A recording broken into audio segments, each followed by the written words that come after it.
శ్రీగురుభ్యో నమః. ఆదిత్యహృదయం.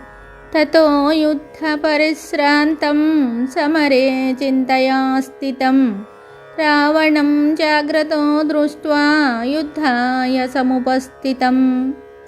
దైవతైశ్చ సమాగమ్య ద్రష్టుమభ్యాగతోరణం ఉపగమ్య బ్రవీద్రామమగస్త్యో భగవాన్ ఋషిః. రామ రామ మహాబాహో శృణు గుహ్యం సనాతనం येन सर्वानरीन् वत्स समरे विजयिष्यसे. आदित्यहृदयं पुण्यं सर्वशत्रुविनाशनं जयावहं जपन्नित्यम् अक्षयं परमं शुभं. सर्वमङ्गलमाङ्गल्यं सर्वपापप्रणाशनं चिन्ताशोकप्रशमनमायुर्वर्धनमुत्तमम्. रश्मिमन्तं समुद्यन्तं देवासुरनमस्कृतं पूजयस्व विवस्वन्तं भास्करं भुवनेश्वरं. सर्वदेवात्मको ह्येष तेजस्वी रश्मिभावनः एष देवासुरगणान् लोकान् पाति गभस्तिभिः.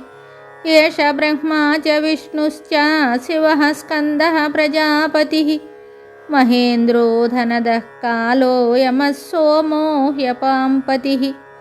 पितरो वसवः साध्या ह्यश्विनौ मरुतो मनुः वायुर्वह्निः प्रजाप्राणा ऋतुकर्ता प्रभाकरः.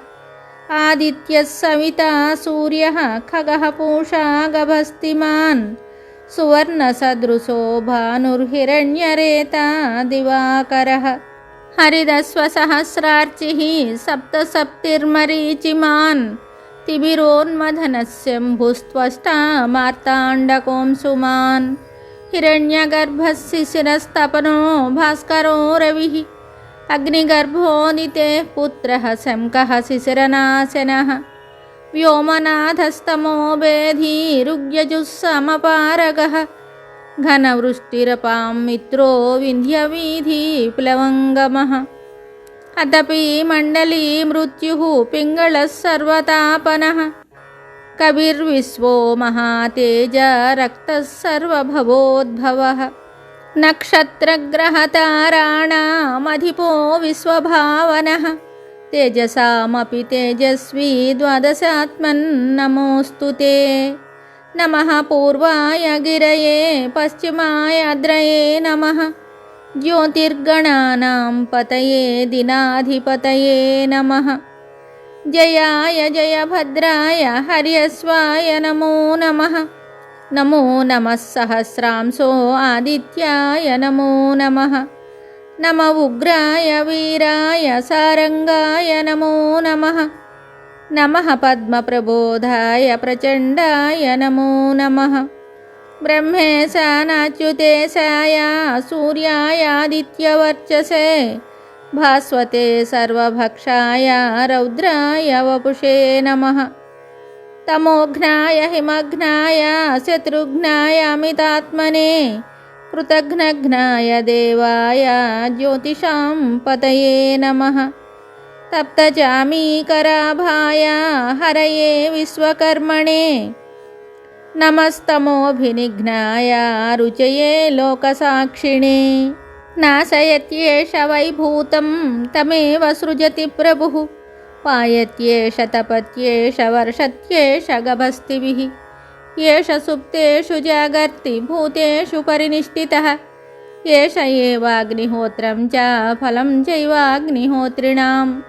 वेदाश्च क्रतवश्चैव क्रतूनां फलमेव च यानि कृत्यानि लोकेषु सर्वेषु परमप्रभुः.